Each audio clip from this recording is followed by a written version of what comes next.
Welcome, everyone. Today's webinar is titled Strategies for Preparing Your Next ATE Project Proposal. I'm the host for the webinar, Mike Lasecki. I'd like to remind you that this webinar is being recorded and you will have an opportunity to review that recording. We'll automatically send a link afterwards to that.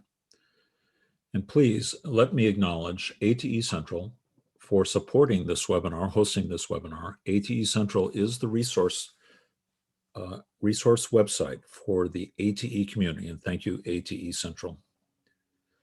Please use the chat today to ask questions of the presenters. Remember, you can save the chat as well. By the way, don't forget to use the view function up there. You can change in the upper right of your screen. Many of you know Zoom. You can change your view to suit your particular system. And now let me turn over to Ellen House from the American Association of Community Colleges. Go ahead, Ellen. Thank you, Mike. I just wanted to offer a welcome from the American Association of Community Colleges. And if we could advance the slide, I would love to welcome our presenters today. Thank you to all three of you for doing this and presenting today. So we have Elaine Kraft, the Principal Investigator for Mentor Connect with Florence Darlington Technical College. Liz Tullis, former ATE Program Director and co-PI on 2 Mentor Up Awards. And Pamela Silvers, NSF ATE PI and Computer Technologies Instructor for the Skilled Workers Get Jobs ATE project. So with that, I would like to turn it over to Elaine Kraft to start our webinar today. As we get started, in case some of you missed the first slide and the fine print at the bottom, I do want to emphasize that we do not speak on behalf of the National Science Foundation. We do draw materials from their publications. We draw from our own personal experience, from conversations with program officers, and that is what is guiding the information that we're sharing with you in this webinar.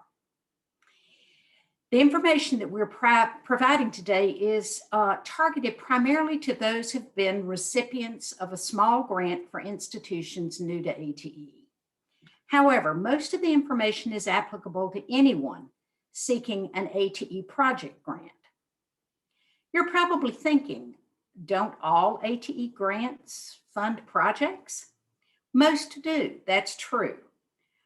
But we refer to moving up to an ATE project. When we say this, we are referring to a specific and different ATE funding track. The terminology can certainly be confusing, so I will try to explain. NSF funding opportunities within each program, such as ATE, are categorized into tracks. For each track, there are unique specifications and funding limits. These are outlined in the program solicitation. Small grants for institutions new to ATE is a funding track. Another funding track is ATE projects that we're talking about today. ATE also has a track that funds centers and yet another that funds research. In part because specifications differ by funding track, proposals in a specific track are reviewed separately. For example, when your new to ATE small project proposal was reviewed, it only competed against other new to ATE project proposals. The same is true for projects submitted to the ATE projects track. The ATE projects track receives the greatest number of proposals each year for the ATE program, which makes funding more competitive. Today, we want you to consider why you should move up, when you should move up, and what moving up options you have within the ATE projects funding track, strategies for making your next proposal more competitive, and where you can get no-cost mentoring and other assistance to help you be successful. First, let's look at why you should move up. NSF grants are complex and demanding. Expectations are high. In preparing, submitting, and implementing your first NSF ATE grant, you learned a lot. The sooner you reapply this newly acquired knowledge and experience, the more it can help you with future funding success. It makes sense to leverage what you have learned. Also, in today's higher education environment, The budget your college provides to support your program is not likely to be growing, and grants can bring in much needed resources to keep programs current and faculty and equipment up to date. Small grants for institutions new to ATE are designed to get something started. Your first project probably tackled only one part of a larger vision you have for the improvement of technician education. A moving up project can help you implement the next phase of your first project, or perhaps take what you have learned to other departments or disciplines within your college or partner high schools and colleges. It isn't essential that your college's moving up project be in the same department or even involve the same faculty, but it helps if there is overlap. Importantly, new projects keep you thinking ahead. They stimulate and nurture innovation in your program and college and keep momentum going for continuous improvement. Next, let's consider when you should move up. It is helpful to know that NSF sets no parameters in this regard. A college can submit any number of proposals in a given year, and there is no requirement that a current project be completed before submitting another proposal. ATE is a funding program that encourages multiple grant submissions and supports repeat funding of principal investigators and colleges.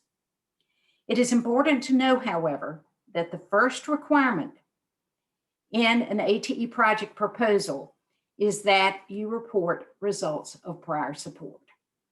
If this section is lacking substance, the proposal will not be competitive. So our advice about when to submit a moving up proposal is to do so when you have enough results from your first project to make a case for additional funding. It is entirely possible for interim results and lessons learned to be compelling. In general, year 2 of a 3-year project would be the earliest you should apply, but year 3 or after will likely be better. There is no end date.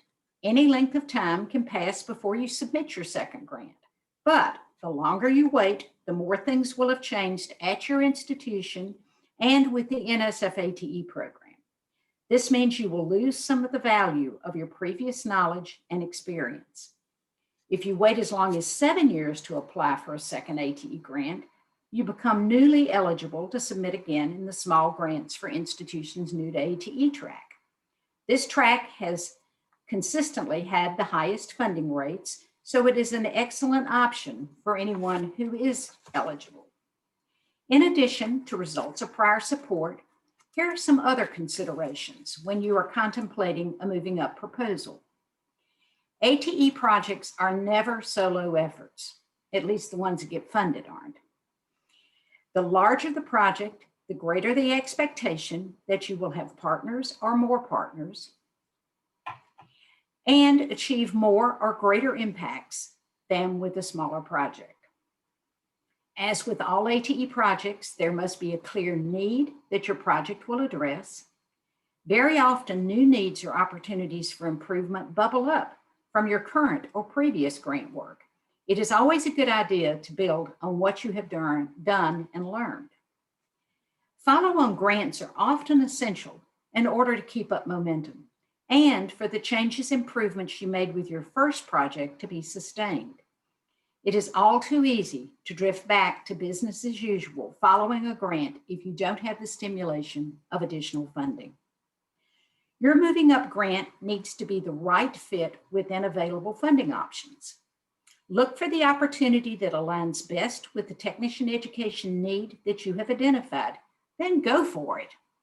Now, Liz will share information about how to identify the right fit for your next project. Thank you, Elaine, and I want to give a particular thank you for AACC for setting up this webinar and for so many of you taking your time out to attend today. Those of you who've heard me speak before, you know I usually say, read the solicitation. Whoops, I'm seeing Elaine instead of myself. Okay, read the solicitation. But in this case, I would say the first step is to get an idea of why you want to move up and to get an idea, is it the right time to move up? So the second thing you should do after you get this idea is to read the solicitation. As I always wanted to put on the front of it, failure to read the solicitation will be dangerous to your proposal and may be hazardous, actually. So there will be a new solicitation this fall. NSF has to put it out at least 90 days in advance. So I would say the target date is the 1st of July. There will be changes. Celeste, when I've heard her speak about it, says she doesn't know exactly the changes. Much of the core is expected to stay. And they're pretty sure that the deadline for all of you will be 5:00 p.m. your local time on the first Thursday in October. So don't miss it. Otherwise, you're just early for the next time. So again, one of the nice things to know about it, though, is if there are changes, the changes are always kind of outlined at the very beginning, so you can see what the big changes are, both what's been added and what's been no longer available. Next slide. So again, we're talking about ATE projects this year. They're right at the current maximum is 600,000 over a 3-year period. Again, this is something that may change next year. It did change in change from 900 to 600 several years ago. And so if you asked for more than that, it wouldn't have been available. So again, look at it. There are 3 main parts of the ATE projects track: program development and improvement, and it's almost always coupled with some professional development. If you're going to be doing something new, the faculty have to know how to do it and what the changes are in it. Curriculum and education materials development and professional development for educators. These have been part of the ATE program actually since its initiation, these opportunities. There are very few proposals, however, that would have just one of them. That might be the main focus of it. They're written up separately, but it's kind of to do program development and improvement without doing some changes to your curriculum or how they're sequenced, what new labs and things are. It's hard to do professional development for educators unless you expect some changes in the program. Next slide. There's some unique funding opportunities, however, that don't have the $600,000 cap. So currently one of them is instrumentation with curriculum revisions. And these are expected to be in the $400,000 to $500,000 for 2 to 3 years. A particular thing about this opportunity, though, is it must be done in collaboration with an industry partner who kind of knows, because you're making the case for this instrument with something that's critical for the technicians who are working in that area to be using. So that's, again, has to be done with an industry partner who's helping you make these curriculum revisions, be able to use successfully this new instrumentation. There's an adapt and implement. So whereas our projects are expected to build on some knowledge base, to mention what other projects have done before, and to adapt where you can, you never want to reinvent something where something's already out there, but you usually don't want to just exactly pick it up. But if you know a program where you really do want to just adapt their materials and implement it at your institution, maybe something one of the centers has been doing, or one of those are in the $300,000 to $400,000 range. And as we said before, the new to ATE is in $300,000 range. Again, you need to read the program solicitation this year, though, to find out what the ranges are for the new opportunities. I would say one thing about new to ATE is if your institution has had a new to ATE, again, Elaine mentioned that if it's been more than 7 years, you're eligible again. Also, if it's at a different campus, it has a different chief executive officer. So for example, if you're part of a multi-campus thing, it can be eligible for new to ATE if it's at a different campus. Elaine, I'll turn it back to you to talk about a few special options in the ATE program. Okay, thanks, Liz. The solicitation mentions the options listed on this slide as possible activities the ATE program can fund. A project can include these ideas as strategies within a project, or a project may be focused on one of them. When a list of options is provided in the solicitation, like this one, there is no expectation that a project will incorporate all of the suggestions.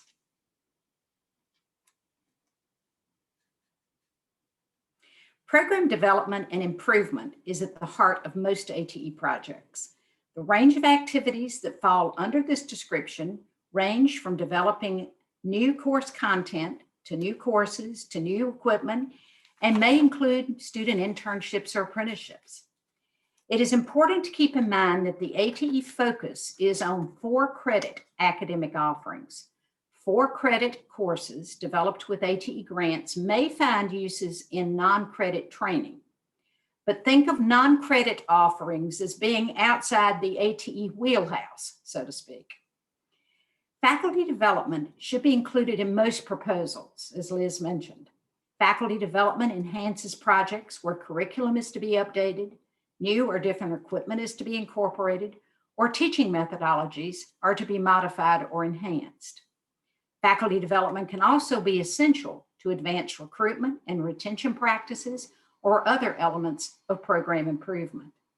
As you develop faculty, consider how they can become teachers or mentors for others to leverage their knowledge and skills.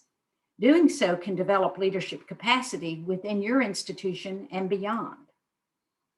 Teacher preparation refers primarily to working with secondary school teachers to increase their awareness of business and industry and technician careers, or perhaps integrate advanced technology content into secondary school coursework to prepare students for technician education programs at two-year colleges.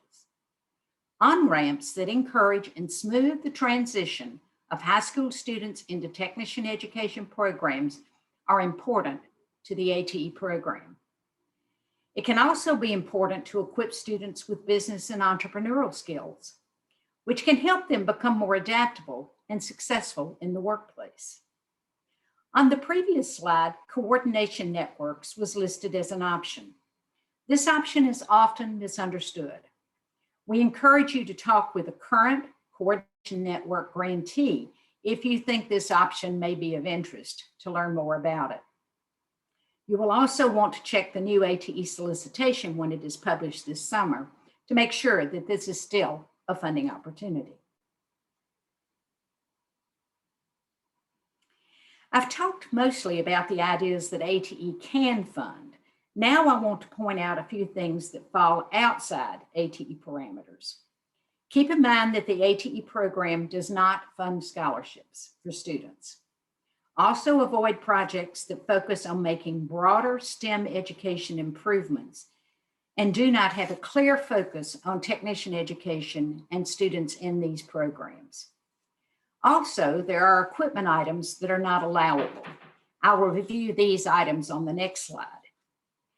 ATE is a workforce development program that focuses on producing job-ready technicians from programs offered at two-year colleges. ATE does not fund projects that primarily prepare students for transfer to four-year colleges and universities, rather than for immediate employment. However, ATE values technician education programs that make transfer of credit to senior institutions available through articulation agreements. Just keep in mind that transfer can't be the focus of the ATE project. Also keep in mind that ATE cannot fund health, veterinary, or medical technician programs. Items you may not include in your project and budget are listed on this slide.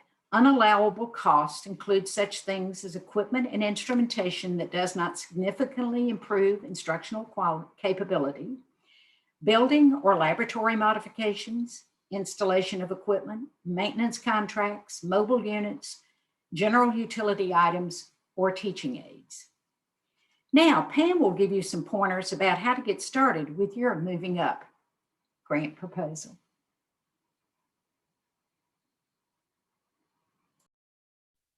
Thank you, Elaine.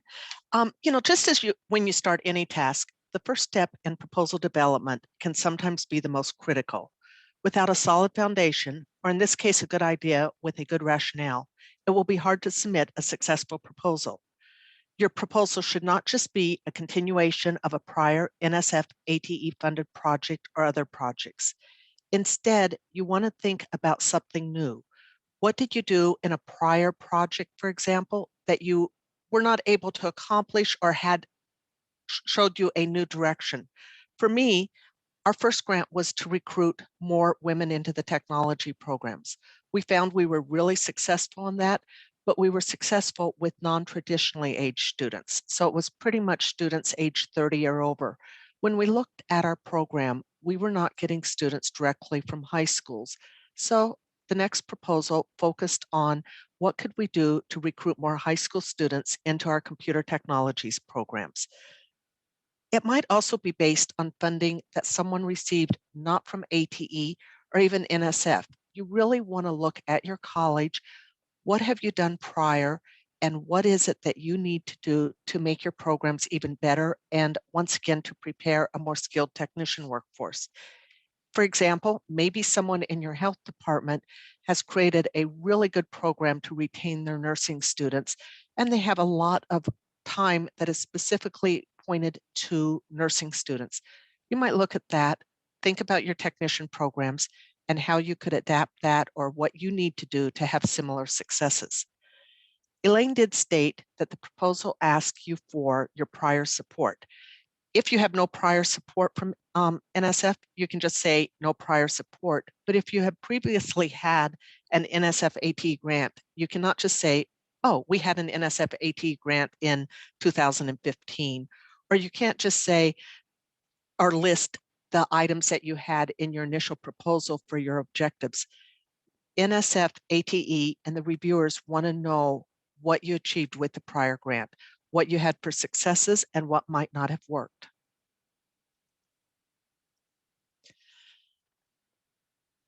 Many years ago, 400 years ago, in fact, poet John Donne said, "No man is an island," and that still holds true today.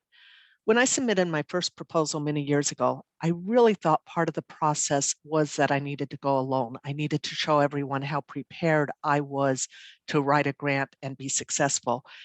And I really didn't realize how much ATE was a true community that wanted to help and work with others. And that's probably one of my biggest lessons I've learned in the last 10 years is, first of all, ask for advice from other PIs who have received multiple awards. Conduct research on those who have received awards that might complement what you want to do and find out what worked and what didn't work. Sometimes talking to people and finding out what didn't work can be as important to you as finding out their successes. Even virtually, I would encourage you to attend conferences such as High Tech. And if you have a current grant, of course, you would be attending the PI conference. It's a great way to make connections. Next, participate in a mentoring program. I'll be talking more about those on the next slide. And you can share a one-page summary with a program officer to get feedback. They do request that you email them the summary, and don't expect instantaneous feedback. They are really busy people. And if you are not sure who a program officer is, you can go to the NSF website and type in ATE. Just to let you know how busy the program officers are, right now there's only 2 of them listed on the NSF website. Something that's happened in the last probably 10 years is that NSF ATE realized that people who were new to NSF or people who were writing their second grant sometimes needed help of what to do and how to do it. And so they have funded several mentoring programs to help support people in developing proposals. Later in this presentation, Dr. Tallis and Dr. Kraft will provide specific information on 2 such programs, but I'm going to give you an overview of the types of mentoring that you have available to you. First of all, you can get help with program development. This is assistance from subject matter experts in a specific topic. For example, if your idea involves biotechnology, you could get mentoring to help you with what you might do for your course development. Second, there is mentoring available for proposal development. As you read the NSF ATE solicitation, which Dr. Tellis has already encouraged you to do several times, and I notice something different each time I read it, it can feel overwhelming. It is hard to know exactly what to submit or what is being asked. It does change from each solicitation. Mentors can help you with the information. Next, evaluation is a really important part of your proposal. Having someone who can help you with your evaluation plan or provide guidance in finding an evaluator can be critical to your program success. Evaluate is one project center that has resources to help with program evaluation. And finally, your NSF ATE proposal should be based on industry demand. So you want to make sure that you have industry involvement, and there is mentoring available to assist you in ensuring the industry involvement and that you've documented it properly. No mentoring discussion would be complete without talking about ATE Central.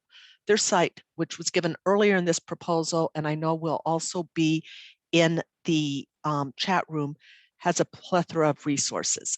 Now, an example of how I both did not realize what a community ATE was, and also how I made use of a mentor, was when I got my first NSF grant. All of a sudden, I was getting emails from everyone wanting to help me and offer assistance. And most of them were people who read, who gets funded, and they are wanting to do it for money. Well, I emailed my mentor, Dr. Kraft, and said, okay, I got this thing from ATE Central. Are they legitimate? She assured me that they were an ATE center and that I should make use of their services. So once again, I made use of the community. And since my first grant, ATE Central has become one of my go-to places to connect to resources. So remember, it's a community and people definitely want to help you and help you go forward. As you start on your idea and your proposal, you really want to make sure that you build a cohesive team. You want to have an instructor who is passionate about what they're going to be doing. It's required by NSF ATE that projects are faculty led. And you want to make sure that you have co-PIs that might include faculty in the area or have people that really can see the need for what you're proposing. However, you also want to develop a project team of people who you need to be successful in your project.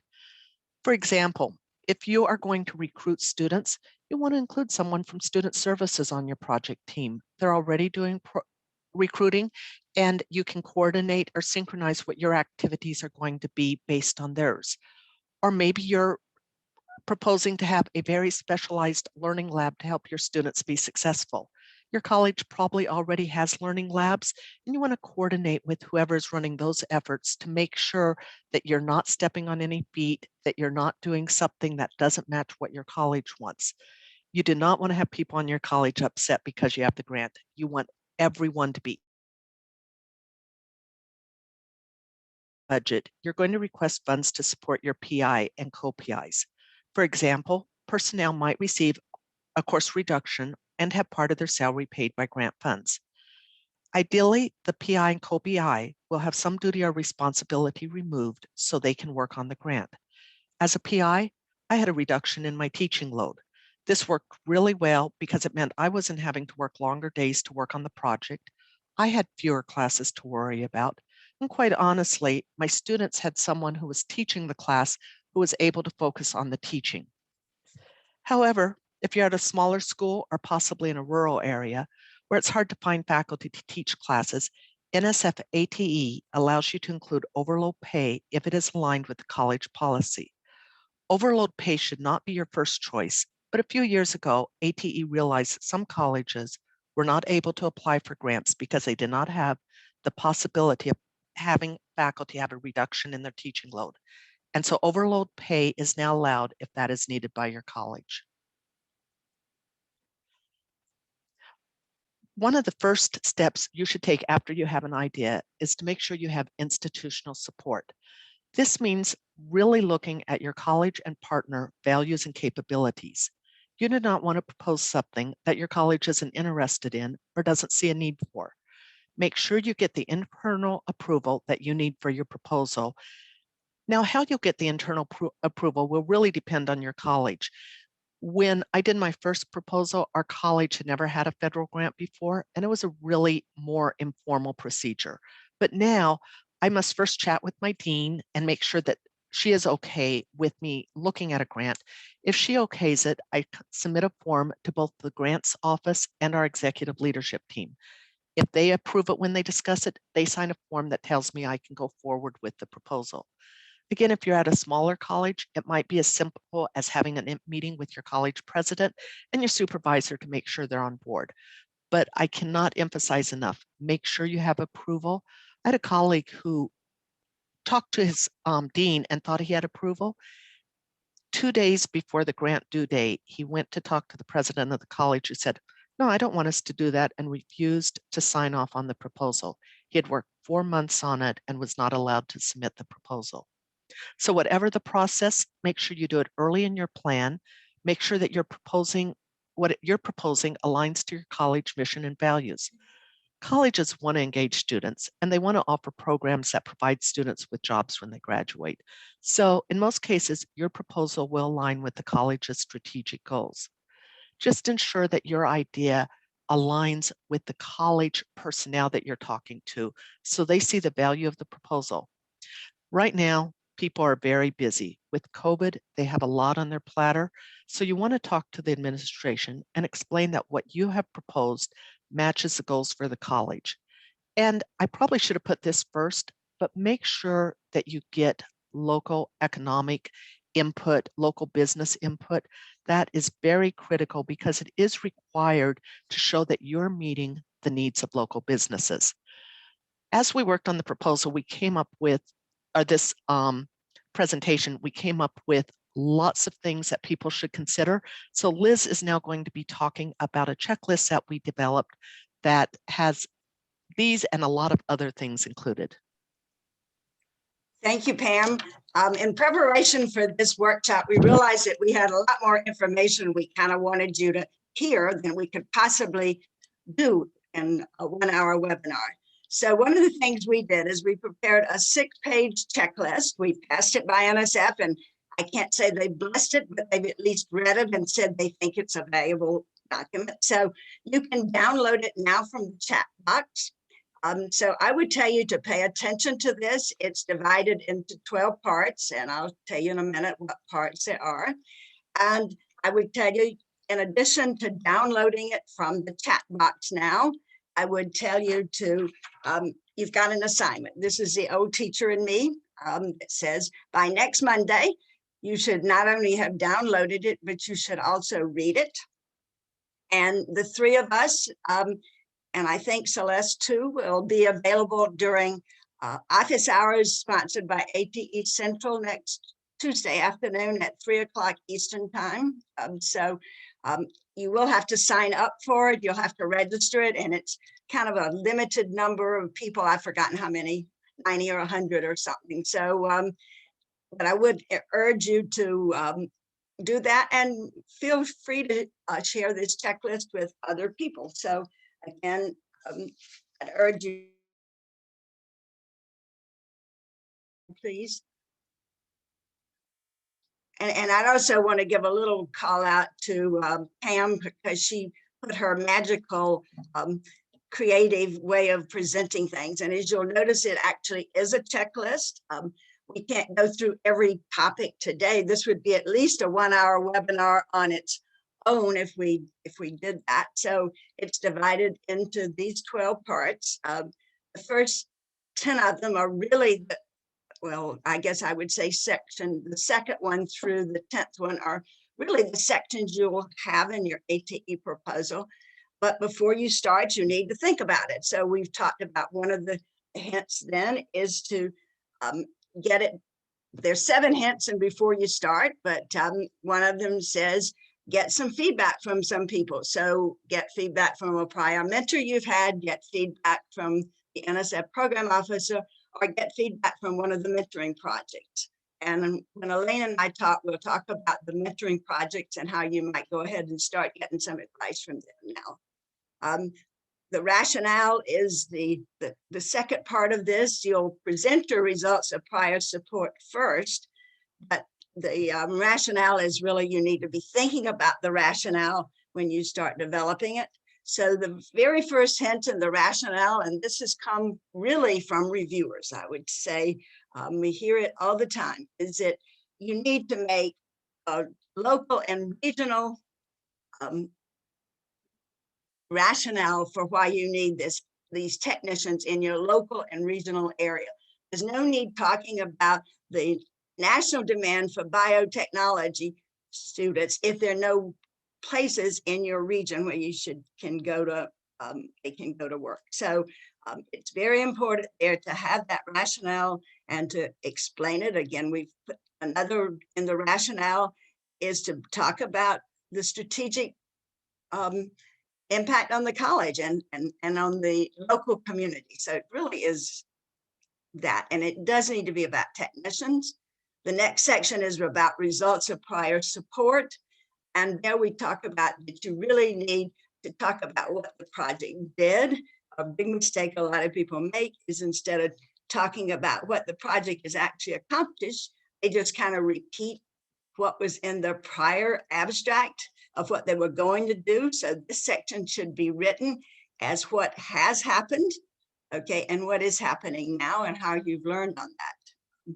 The next section talks about partners. So and again, there's a big deal here about making sure that some of your partners are the business and industry people in your community. The next section is the work plan. That's your goals, objectives, activities, deliverables, and things like that. That's likely to be the longest section of the proposal. So some of the hints there are about it being smart, specific, measurable, achievable, realistic, and time bound. So those are those kind of goals that they talk about, making cases so that it's very easy for reviewers to do it. So I think under that section there's something like 7 or 8. The management plan, that's who needs to do it. And I would tell you, too often the management plan only includes the people, the PIs, and it doesn't talk about the other. But the management plan can, if there are people in the college who are going to be working on the project and not being paid out of the grant, they can be mentioned and they should be included in the facilities, equipment, and other resources section. And if you have questions, we won't be able to take everything about these, but again, let me put in another plug for office hours next Tuesday to come, and we'll answer as many specific questions. That'll be a question and answer period. There's a long section on the budget and other resources. Again, remember, all your resources aren't just what's included in the budget. You have equipment already on your campus, so pay some attention to that facilities, equipment, and other ones. It also talks about, though, when you start preparing the budget, in general, it's much, much better to start with the budget justification written in a narrative form. NSF really wants that in a narrative form these days. And then once you get it in a narrative form, it's pretty easy to move it into that. There's a section on evaluation about trying to find an evaluator, going to the Evaluate website. There's a section on dissemination. I've always thought people, and we've got sustainability, kind of going all through these. There's a section on dissemination. And I would tell you, remember, dissemination starts at home. So in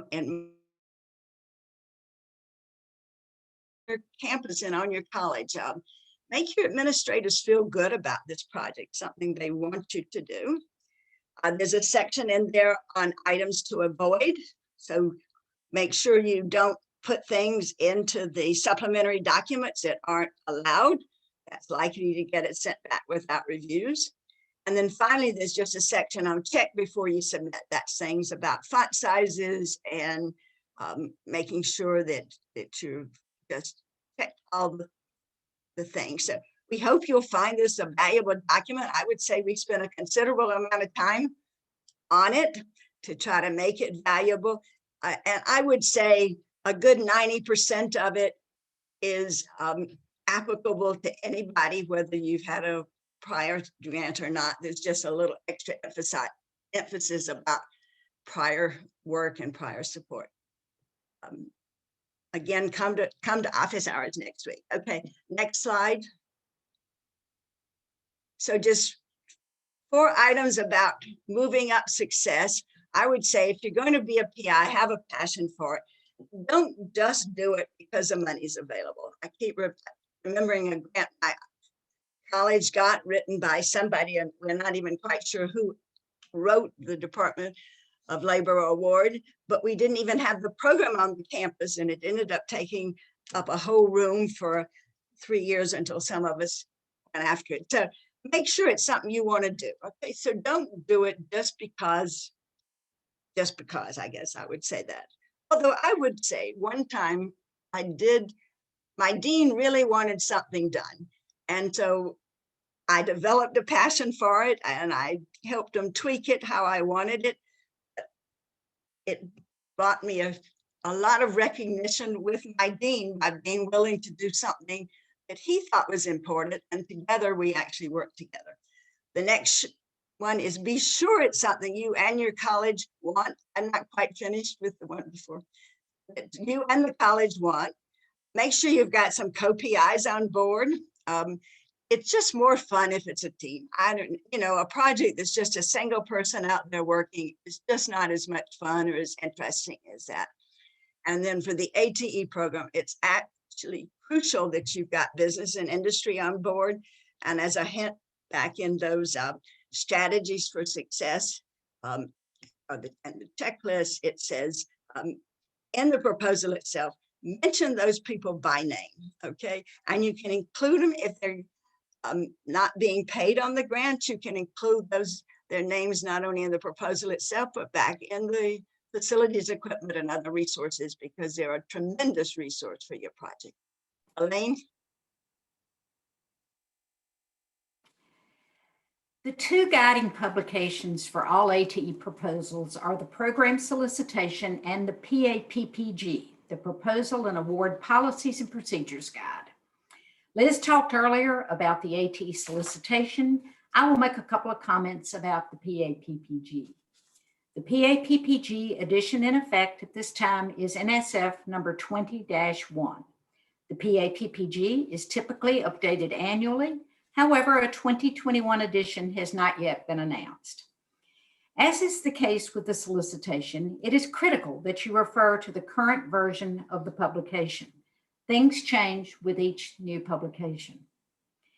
The proposal section of the PAPPG provides information and guidelines covering everything from allowable font sizes and margins for your proposal to instructions for including supplemental documents with your proposal. Start by reading the full table of contents. Then, during proposal preparation, you will want to focus on the information in Chapter 2, Proposal Preparation Instructions. I will make one last and important comment about the PAPPG. There are instances where the instructions in the ATE program solicitation differ from those in the PAPPG. When this happens, the program solicitation is the authoritative source and should be followed. An example of discrepancy that impacts ATE proposals is in the area of supplemental documents. The ATE program wants proposals to include unique letters of commitment from industry partners and others who will contribute to the success of the project. The PAPPG offers different instructions for how to include commitments. If you follow the PAPPG in this regard, rather than the ATE solicitation, the most likely outcome is that your project will not be funded. As you can, and it is challenging to know everything you need to know to be competitive and in compliance. The ATE program understands this and funds activities to support prospective grantees. Pam talked a little about the mentoring programs earlier. Each year, webinars and tutorials are available to help prospective grantees develop budget and budget justifications, complete all the forms that are required for proposal submission, and develop strong evaluation plans that meet ATE expectations. Several projects offer workshops that teach grant writing and other professional development to promote proposal success. There are repositories of frequently asked questions with answers and short coffee break webcasts that answer some of these frequently asked questions. All of these resources are freely available from Mentor Connect and Evaluate websites. The URLs for these websites are being posted in chat box. In addition, there are help desks. Mentor Connect and NSF offer help desk where real people are available by phone to assist you.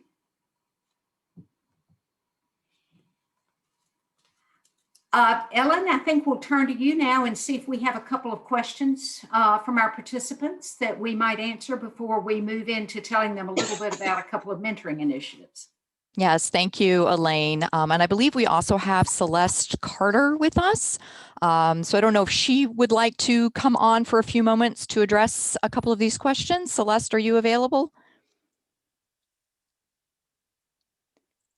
Well, I guess actually, I don't know that we can do that, Mike, if she's not a panelist. So I'm actually going to turn to Elaine with this one. Or I just promoted her. I think. Oh, you just promoted her. Okay. All right. So I'm here. All right, Celeste. Okay, a couple of questions for you. I'm going to start with one on prior support.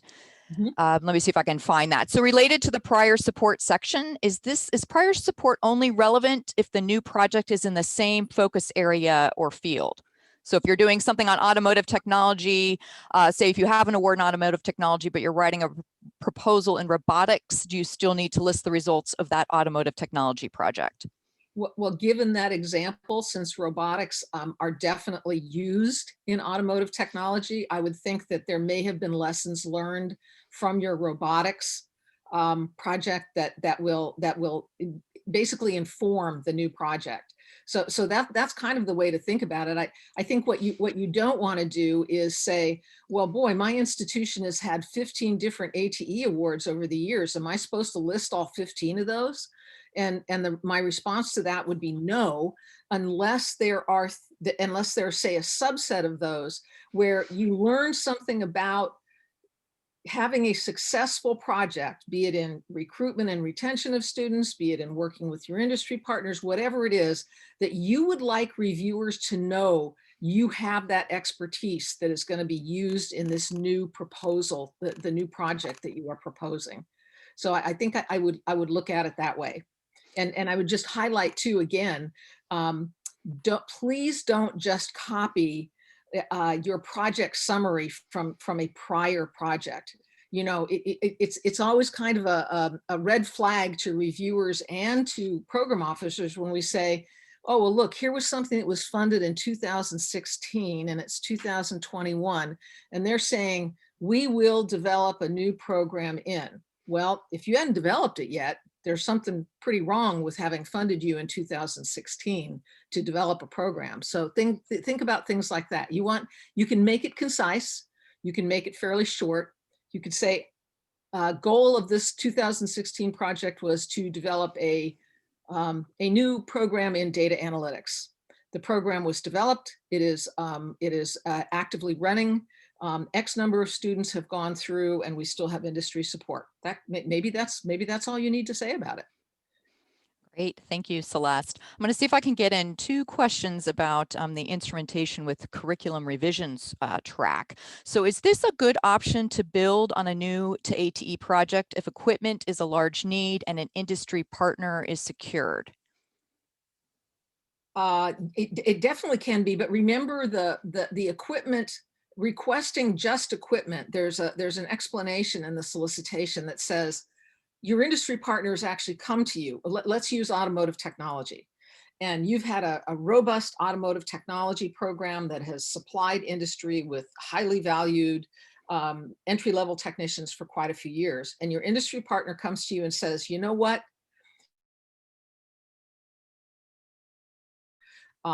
You need to update what you're doing, what you have in your laboratory and what's going on the floor of your program so that we can continue to hire your technicians. So your industry person would actually write that in a letter, and then you literally detail what you have and what the new equipment wants you to have. And that usually is also going to involve some curriculum adjustments, right? So your industry partner could help you with a new piece of equipment and the kinds of skills and competencies and knowledge they would expect a person to have who has then trained on that equipment. Thanks, Celeste. And we'll do one last question. And again, any questions that come in that we haven't addressed, we can follow up over email to address, and there'll be an opportunity through our office hours to ask questions as well, that follow-up opportunity. But in this same track, instrumentation with curriculum provisions, can that be done to create a new degree, or if the degree starts as an associate degree and then you want to create a bachelor's degree is the question here. Well, Yep.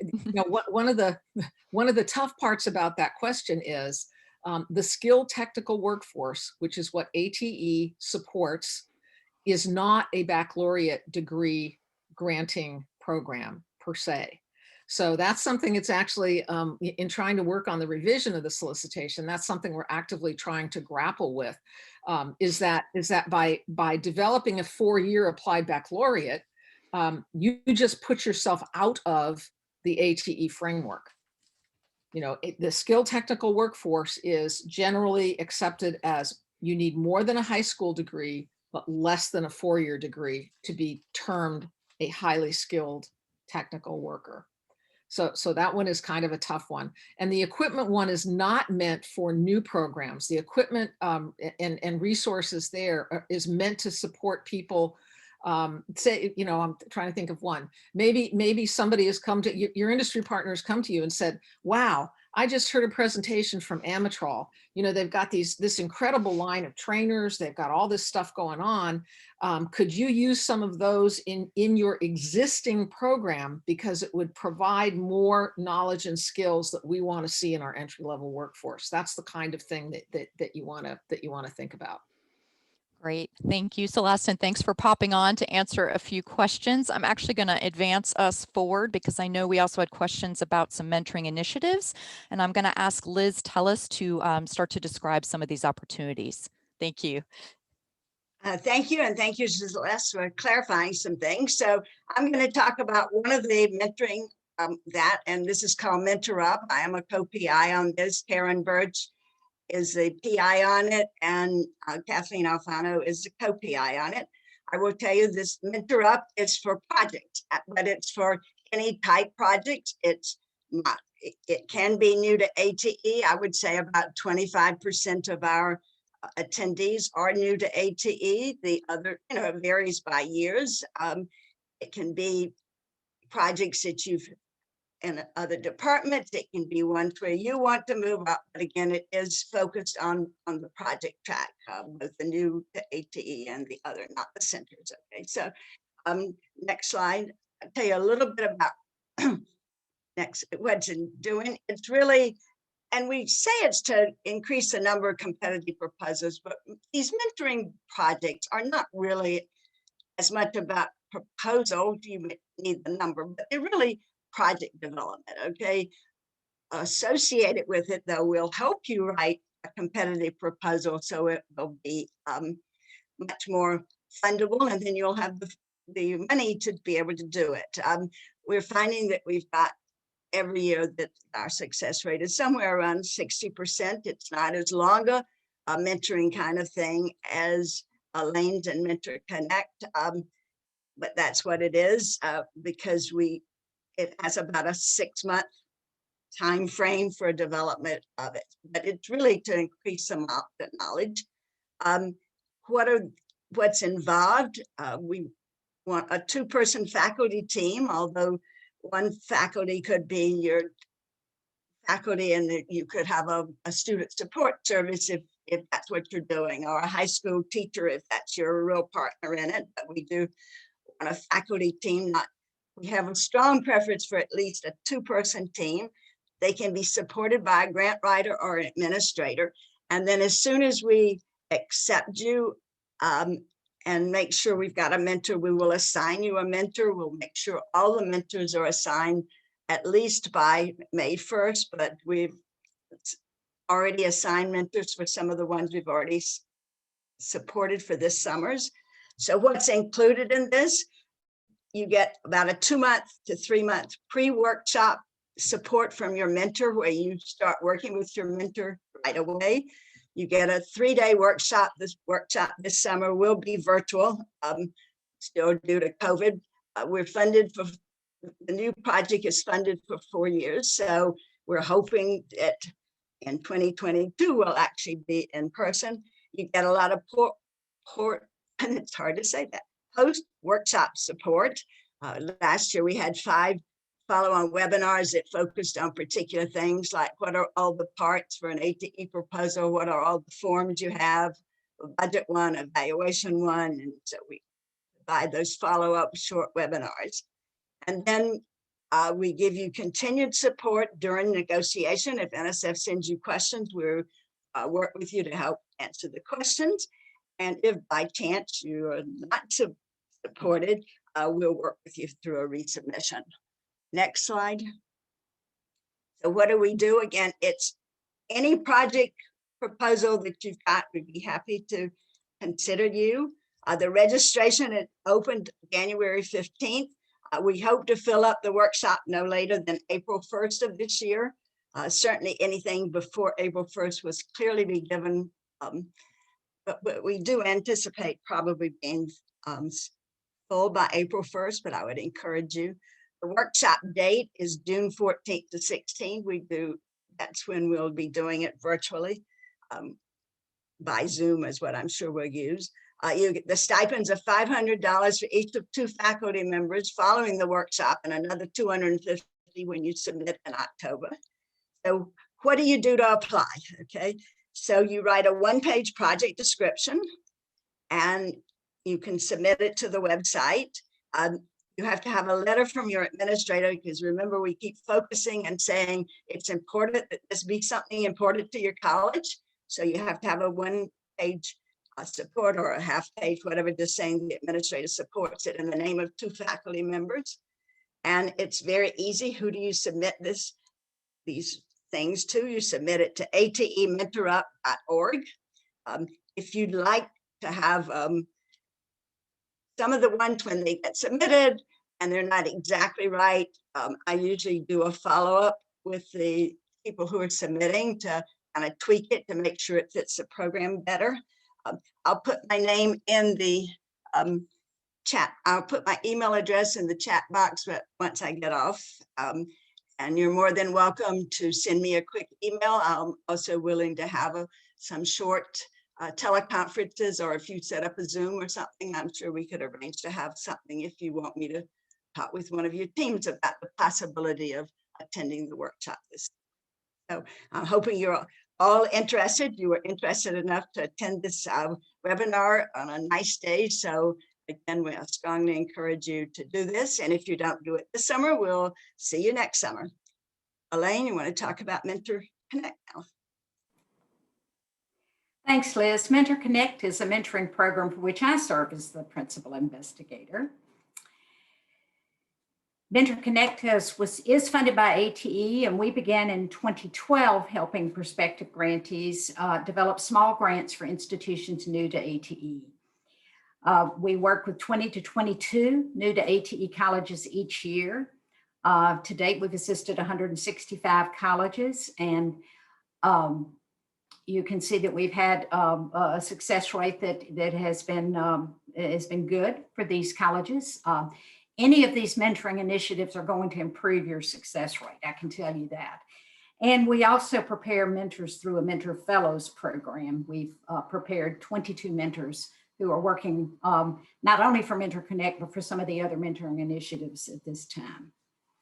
The next slide talks about the different things that Mentor Connect does. As Liz says, we've been at this a little longer, and so we have a little more comprehensive list of things that we provide. In addition to the new to ATE, we also provide mentoring support for those who've had a small grant who want to move up to a project grant. We will help others as we have the capacity to do so. We also have second chance mentoring, which is for those whose first or second ATE proposal was declined, which means it is not being funded. The important message here, and this is true for MentorUp as well, is that we do not want you to give up. The ATE program is one where persistence can pay off. And so you need to seriously consider reworking and resubmitting a proposal that does not get funded. And we have mentoring support to help you do that. We also help provide some unique support for those prospective grantees who are navigating the NSF funding process. We provide technical assistance during project startup as well. And we have teaching webinars that are open to everyone as the project's comprehensive searchable library of resources are specific to ATE proposal development, submission, and implementation. That's also available to everyone.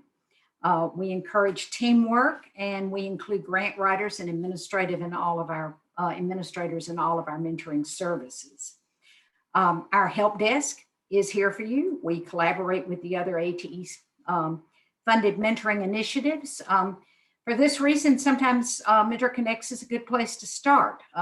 We do a lot, but we cannot be all things to all people. Once we talk with you about your grant idea and timeline, we may refer you to one of the other mentoring programs that could better meet your needs and provide the best pathway to your success. Each of these programs offers services on a different timeline, and each has a slightly different focus. We are working with our current cohort of prospective new to ATE grantees now, whereas Mentor Up is still, their new cohort has not yet started. So sometimes the start time for these initiatives can determine which is the best place for you and where you are in your process. All of these initiatives offer great mentors, and all share a common goal of helping prospective grantees prepare and submit competitive proposals to the ATE program. So we encourage you to, on the next slide, to connect with Mentor Connect. And this is the information about how to reach us on this slide. We do have a real person who answers our help desk, and we'll be glad to work with you or direct you to somebody who would be the best fit for you. Now, Pam will let you know how to follow up with those of us who have provided today's webinar.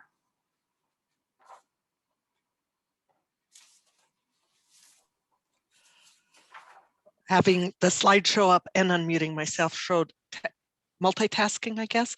But anyway, thank you, Liz and Elaine. I have to say, I'm excited about the mentoring opportunities. When I did my first grant, these did not exist, and they are absolutely wonderful.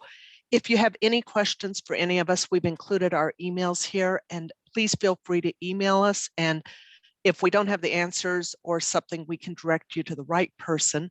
But I think one of the most exciting things is we knew there would be questions as a result of this. So next Tuesday, March 16th, there's going to be an ATE Central office hours.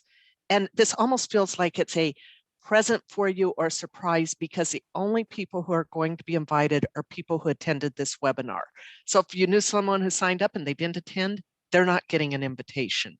So we will be there to answer any questions. I think in the email that you'll get about it, if you have the questions ahead of time, you can send them in so that we can look at it and be prepared to answer your questions. And once again, let us know if you have anything, but you hopefully have saved the date and will join us. And your last tip about your NSF ATE proposal is it's not just enough to say you did something. You're going to be asked who attended the event. So they've taken the role based on who signed up for it. And at the end of it, it's kind of the thing I've heard Celeste say often is, so what? Okay, you did this. What did people think of it?